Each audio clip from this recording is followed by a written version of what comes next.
Fala pessoal, bom dia, boa tarde, boa noite.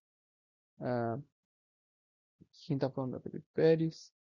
Vamos aí para mais um vídeo, mais uma análise pré-jogo de Barcelona e Atalanta, né?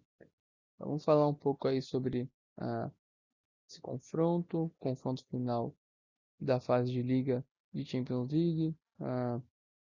Então, é o último dos 7 jogos, né? É um jogo aí que, falando em termos de classificação, em termos de ir ou não para o mata-mata, não representa, não, não significa em relação a perigo quase que nenhum ou nenhum. Ah, um- Vamos falar aqui um pouco sobre esse adversário que é um adversário muito interessante.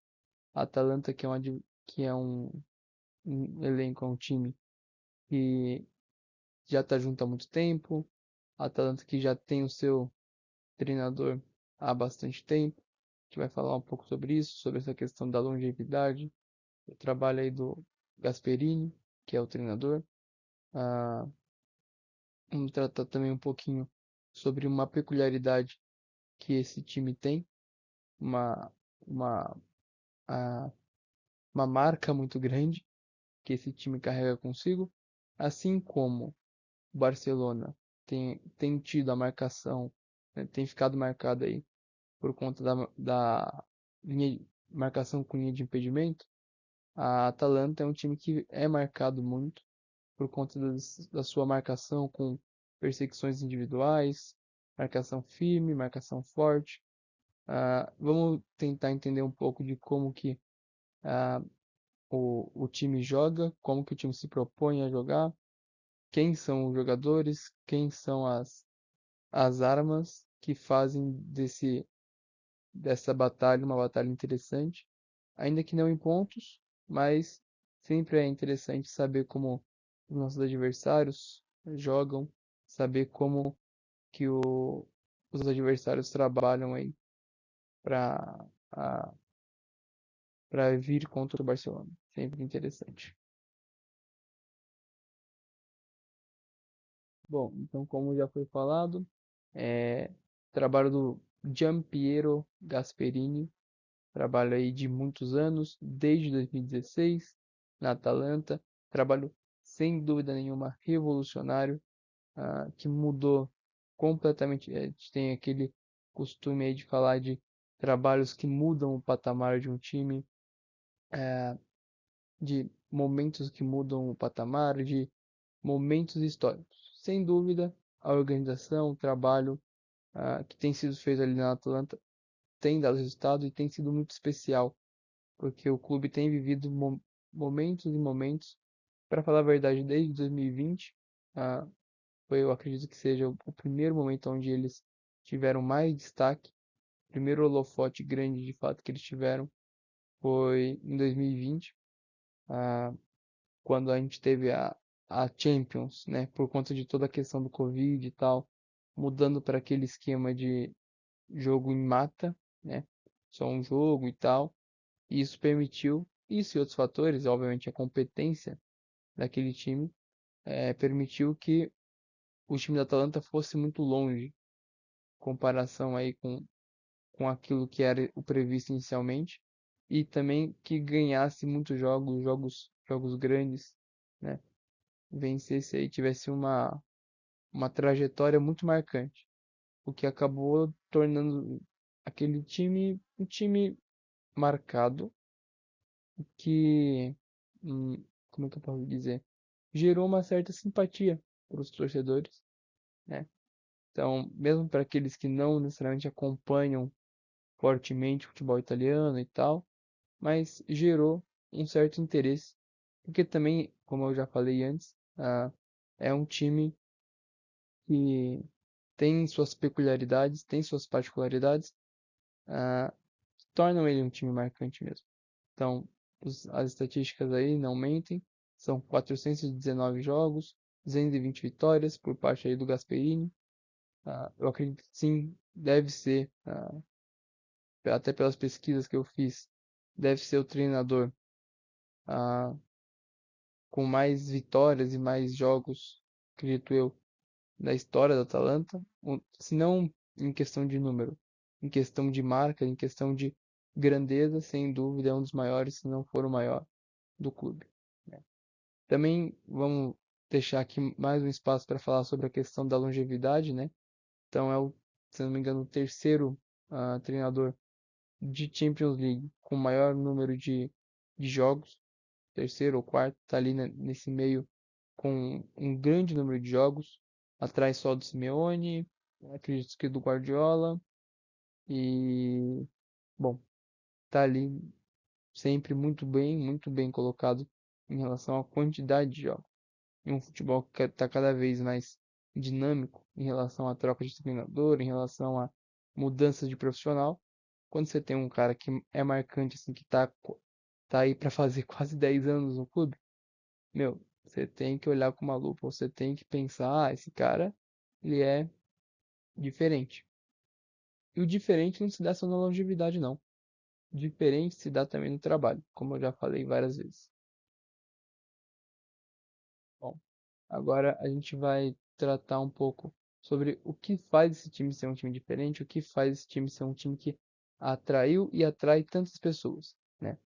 Bom, ah, sem dúvida, um dos grandes fatores que atraem público ah, são bons jogos, jogos com gol, né?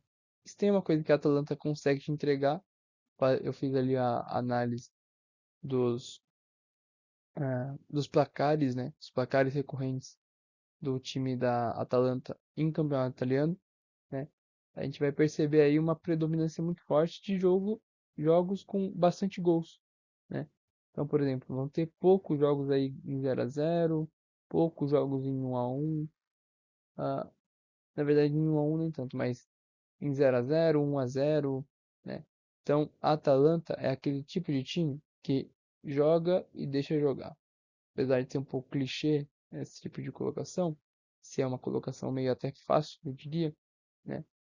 A gente consegue perceber aí pela prevalência, ou seja, pela quantidade de vezes que isso aconteceu, que é um time que realmente ah, não tem medo de jogar e não tem medo de ser jogado, né? Então, por exemplo, aí com a recorrência de placares em 3-2 e 2-1 acontecendo 4 vezes, né? Então são partidas com bastante gols, né? Destaque aí principalmente para as partidas de 2-1, em que a Atalanta venceu 3 e perdeu uma, né? Das 4 aí que foram jogadas, essa é a distribuição. E nas partidas de 3-2 venceu 2 e perdeu 2, né? Então maior equilíbrio aí. Então, é um time que joga e deixa jogar, assim como é o Barcelona. Por isso que eu coloquei ali uma partida espelho, né? Vai ser uma partida interessante de se ver. Dois times com uma proposta marcante, sem dúvida, que o Barcelona tem que tomar cuidado, né? Vou falar um pouco mais disso, vou deixar um vídeo separado, explicando um pouco sobre como são as dinâmicas, essa, como que o Barcelona pode e deve explorar as vulnerabilidades da marcação individual, né? Então vamos lá. Bom, vamos falar um pouco aqui agora de como esse time funciona, como esse time ataca, muito além do que só a marcação, que eu já falei bastante, que eu vou falar bastante, que se torna até chato, até repetitivo. Vamos falar um pouco de como esse time ataca, né? Então é um time aí que você vai perceber que dos três corredores, né, se você dividir aí a proporção talvez padrão para esse tipo de mapa, seria uma proporção de 33 em cada corredor, seria uma proporção inicial. Então, se você parar para olhar, você vai ter uma prevalência maior pelos corredores laterais, você vai pensar, pô, então deve ser um time que joga muito em contra-ataque. É um time que se fecha, espera, se vai marcando, vai tal, vai olhando e do nada vai lá e te mata no contra-ataque. Na verdade, não. É um time que sim usa muitos corredores laterais, mas usa muito o corredor lateral porque cruza muito. Porque é um time que realmente tem várias dinâmicas, né? de estrutura pensadas em te atacar pelos corredores laterais e com cruzamentos, né? Então, o Barcelona precisa estar atento em relação a isso, conseguir proteger muito bem seus corredores laterais. Ah, tem uma dupla de ataque muito forte, a verdade é essa, né? Ainda falando sobre como o time ataca, precisa falar sobre Lookman e De Ketelaere. A dupla de ataque é muito forte e muito móvel, principalmente. Ah, é um time que realmente, por ter uma estrutura com dois atacantes, você pode pensar que é um time estático, que vai tentar plantar os dois ali e que os dois não vão se movimentar muito e vão só tentar fixar os atacantes na área. Mas não. Na verdade, é um time que usa muito esses dois para que esses dois vão para as laterais e usem e associem-se com tanto os meias quanto os alas, né? Para gerar situação de cruzamento no lado oposto, e aí ataque ao lado oposto e continuar e gerando volume em cima disso, né? Então, tem muito essa característica de se infiltrar pelo corredor lateral e atacar a partir dali. Então aí, ó, como foi falado, é um time que vai usar muito cruzamento. Então, aqui é só para mostrar, só para deixar registrado, né, como esse time, principalmente em relação ao cenário nacional aí, né, cara, é o segundo time que mais cruza, que mais tem cruzamento. Você tende a pensar isso de um time que talvez se defenda um pouco mais, que lute ali por uma bola, sendo que na verdade a Atlanta não é nem um pouco isso. É um time que na verdade consegue sim se instalar bastante no campo do adversário, atacar bastante de forma posicional, ou seja, já com todo mundo colocado ali, né? E que isso gerou inicialmente um fator surpresa em toda a Europa, um jogo que chocou a Europa lá em 2019, 2020, mas que hoje em dia não surpreende mais, mas ainda encanta. Ainda encanta e principalmente ainda dá resultado, né? Então agora vamos falar um pouco sobre aquilo que, sem dúvidas, é o maior triunfo, é o grande triunfo da Atalanta nos últimos anos, né? Foi a conquista aí no ano passado da Europa League, que deu a vaga, basicamente para eles estarem jogando aí a Champions League. Eles até tinham condição de jogar a Champions League pelos próprios méritos, simplesmente, mas conseguiram isso tanto por meio de liga quanto ah, por meio de competição europeia, né? Então aí foi um time que ah, obteve sem dúvida as suas maiores vitórias, né? Como eu falei, já é um time que está junto há muito tempo, o treinador está lá há muito tempo, tem alguns jogadores que permaneceram e permanecem, se fazem cada vez mais figura presente no time, né? Então, são jogadores que conhecem há muito tempo, o treinador conhece os jogadores há muito tempo também, né? Não é para menos que é um dos times que mais tem gols com jogadores que vêm do banco, o que mostra que, é, principalmente fala muito sobre o Gasperini, como ele é um cara que conhece muito seu elenco e que consegue fazer desses caras, extrair desses caras o melhor, né?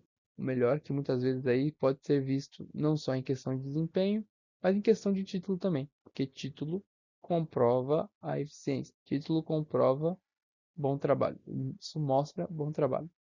E título foi o que eles conseguiram aí na Europa League.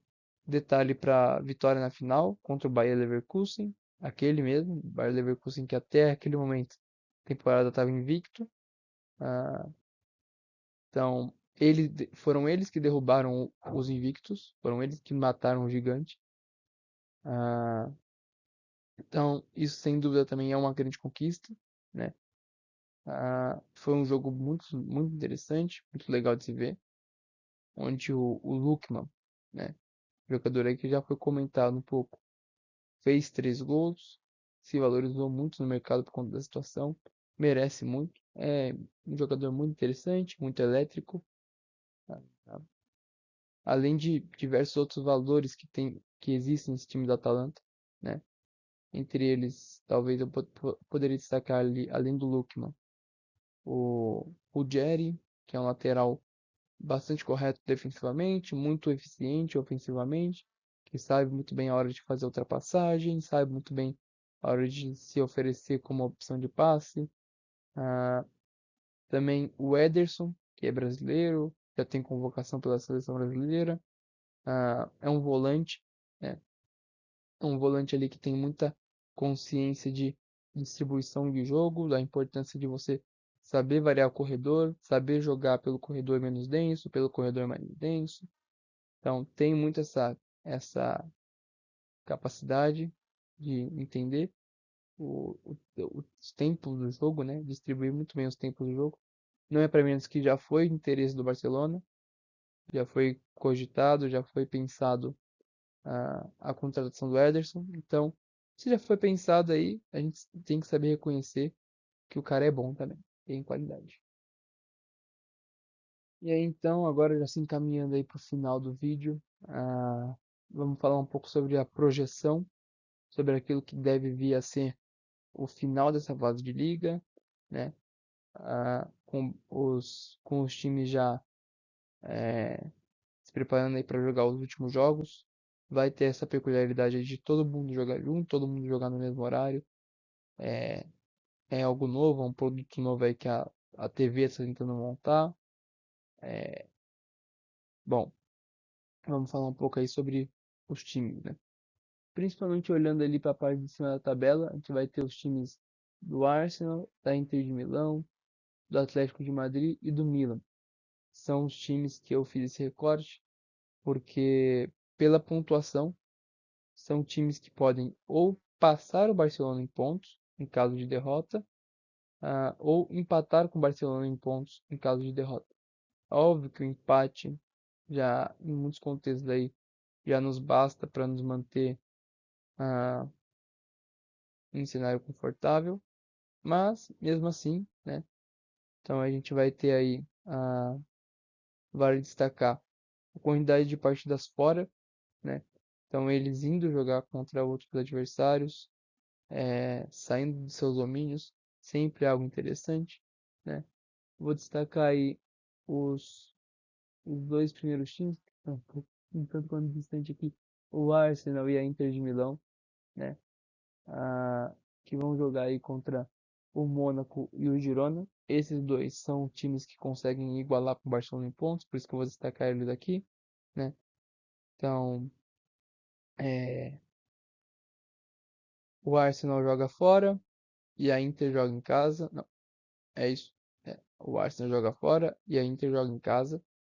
Ah, isso é óbvio que é difícil fazer qualquer projeção e, sinceramente, esse não é nem muito meu forte.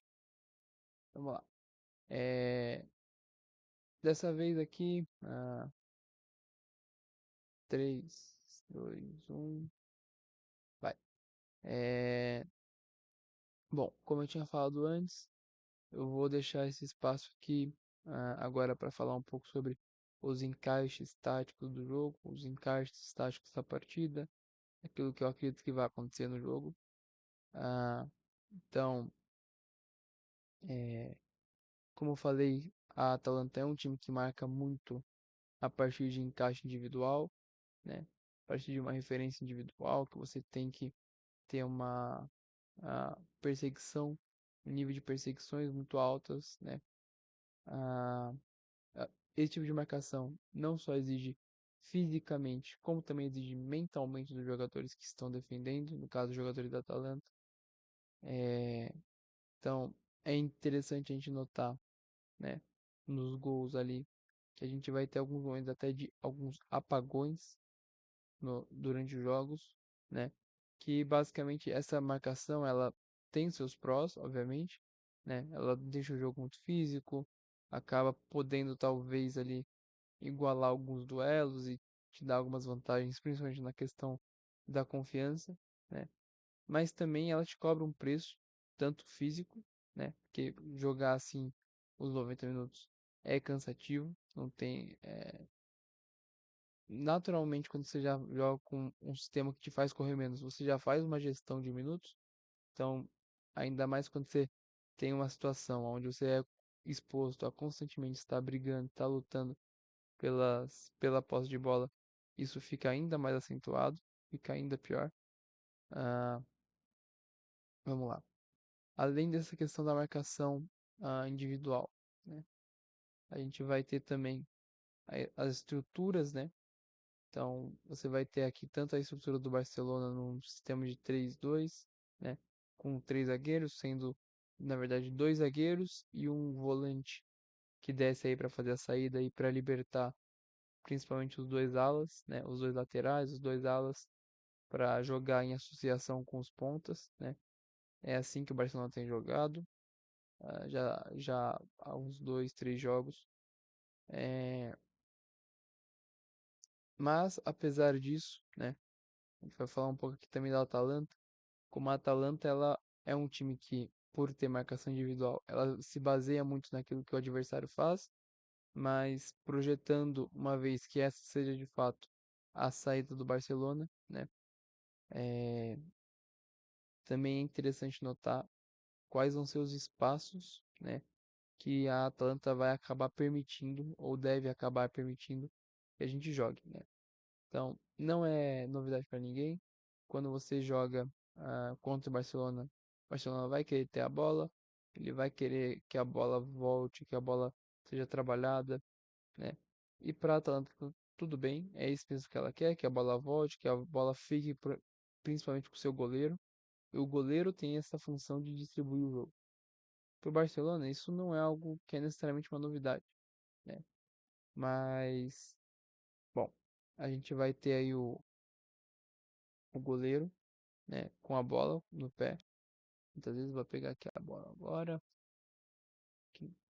Então, vamos ter muitas vezes o que acontece. O goleiro aqui saindo com a bola no pé e a Atalanta permitindo o goleiro ter a bola no pé, né? E basicamente fechando ou dificultando bastante a marcação para qualquer saída mais curta, né? Nessa estrutura aqui, que muito se parece aí com seria um 3-2-2-1-2, sei lá. Ah, a estrutura varia muito por conta da marcação, né? Mas vai basicamente igualar aqui, o que eu quero destacar vai tentar igualar os jogadores que vão fazer a saída e também os jogadores das proximidades, né? O jogador que mais vai ter espaço para jogar, certamente, vai ser o jogador que vai estar aqui pela lateral. Então, no nosso caso, o Baldé e o Koundé vão, devem ter um pouco mais de espaço, mas apesar disso, isso não é necessariamente uma vantagem. Por quê? Porque quando você vem aqui, né, quando o meu homem livre que chama tá aqui, a tendência, beleza, que a bola vinha para cá. Mas para a bola sair daqui e vir para cá, isso demanda todo um tempo muito grande, um tempo muito maior. E esse tempo é muitas vezes aproveitado pelos jogadores que estão marcando, né? Para fazer e já sair aqui fazendo o salto, né? E acabar tirando vantagem dessa saída, que apesar de parecer a lógica, de parecer correta, não necessariamente é a correta, né? Ah, então, tendo em vista aí essa grande quantidade de duelos e da necessidade que a gente tem de colocar boas, boas bolas, colocar bolas com qualidade para que os atacantes possam disputar, para que os meias possam ter confiança, né, para jogar. Tem alguns fatores que são cruciais, né? Então, primeiramente, na minha visão, a gente precisa de um ataque bastante móvel, justamente para confundir ah, aquilo que deve vir a ser o sistema de marcação, para que quando um jogador troca de posição com o outro, né, ah, a gente consiga tirar vantagem disso, consiga fazer com que a gente gere dúvidas na marcação, principalmente também infiltrações. As infiltrações vão ser muito importantes, infiltrações de segunda linha, no momento em que por exemplo, o De Jong ou o Pedri ou qualquer outro vem aqui e vai fazer infiltrações. Ah, vai ser muito importante, né? Ter essa arma, infiltrações de segunda linha, que o Barcelona consiga também se infiltrar bastante a partir de passe cavado e tudo mais, né? Vai ser importante. Outra coisa que vai ser também interessante vai ser ver como que o Barcelona vai lidar especificamente com esse duelo aqui, esses duelos de dos meio-campistas, né? Então, esses duelos dos meio-campistas vai ser interessante porque os nossos meias, né? Principalmente o De Jong e o Pedri, que devem jogar, ah, no caso o Casadó nem tanto. Na verdade, até acredito que seja uma dos pontos de atenção que o Barcelona tem que ter, porque se bobear, eles vão deixar que a bola entre no Casadó de costas, tendo que girar contra a pressão, apesar de ser um jogador excelente, excepcional que é o Casadó, essa faceta do jogo dele ainda não está 100% desenvolvida, questão de conseguir dominar e girar no próprio eixo, ainda não é um ponto forte, digamos assim, né? Então tem que se ficar atento em relação a isso. Então pode ser até que a gente tenha, na verdade, uma mudança aqui, pensando em quem vem fazer a saída, né? Então pode ser que em alguns momentos venha fazer a saída aqui o De Jong, em outros momentos venha aqui fazer a saída do Casadó e tenha uma troca, pensando justamente em, em alguns momentos com o De Jong, você levar as linhas mais para frente a partir de quebra de linha, de quebrar a linha com condução, né? Que é uma coisa que o De Jong tem muito, quebrar a linha com condução. Em outros momentos também, ah, você vai ter um jogo um pouco mais direto, né? Com o Lewandowski aqui vindo e levando, trazendo a bola, ou com a bola chegando aqui nesse espaço, com os meias de costas e tendo que girar, principalmente De Jong, principalmente Pedri, tem muito essa capacidade de girar no próprio eixo, de usar o espaço, no caso as costas, né, para libertar espaço de novo à frente, tem muito essa capacidade. Ah, além do que também, o jogo por fora vai ser algo que tem que estar afiado, tem que estar bem treinado, bem coordenado. Esse jogo, na verdade, é isso. Eu acho que se tivesse uma palavra para definir esse jogo, ou o que o Barcelona precisa para esse jogo, é coordenação. Precisa estar coordenado, precisa estar com os movimentos muito bem ensaiados, porque a Atalanta vai estar, porque as perseguições individuais vão dar trabalho, vão gerar dificuldade, né? Em alguns momentos, se o Barcelona não entrar ligado, não souber jogar, vai ter dificuldade. Mas também, se conseguir fazer com que a bola chegue no pé certo, do jeito certo, não tem por que se preocupar se realmente eles vão. E essa é a verdade, é que a gente vai ter algumas dúvidas aqui se eles vão realmente marcar, deixar o Yamal com toda a qualidade que tem toda hora para jogar aqui no 1 contra 1, né? Sem dúvida, eles sabem muito bem o perigo que ele representa. Deixar ele aqui no 1 contra 1 com um tanto de espaço aqui para ele explorar depois, não é uma boa ideia. Eu sei que eles sabem disso, né? Com certeza aí. Mas, bom, outra coisa também que é importante de ser comentada, né?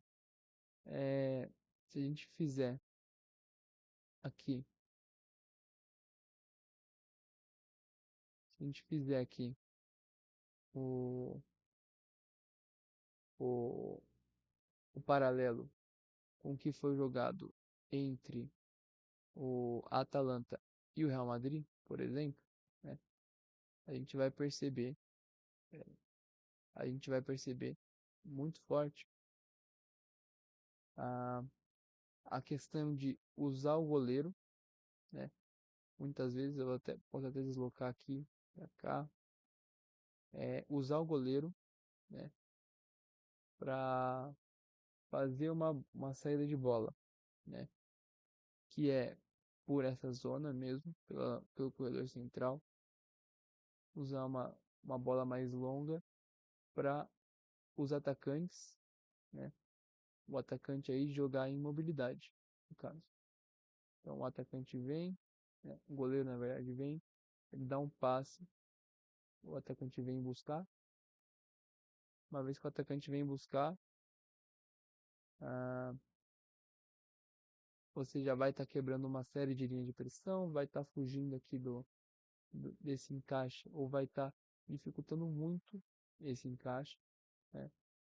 Ah, que ele vai ter que vir buscar muito longe da, da própria baliza, do próprio gol, né? Foi uma estratégia que o Real Madrid usou com a questão da mobilidade, de realmente esperar e fazer aquilo que, pela lógica, nem é tão recomendado, porque o centro de jogo aqui está muito denso, tem muitos jogadores do seu rival aqui, né?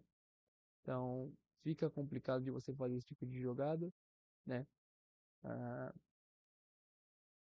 mas se o Barcelona vir por esse caminho e forçar as bolas aqui pelo meio, é, tem coisas para se tirar proveito, sim.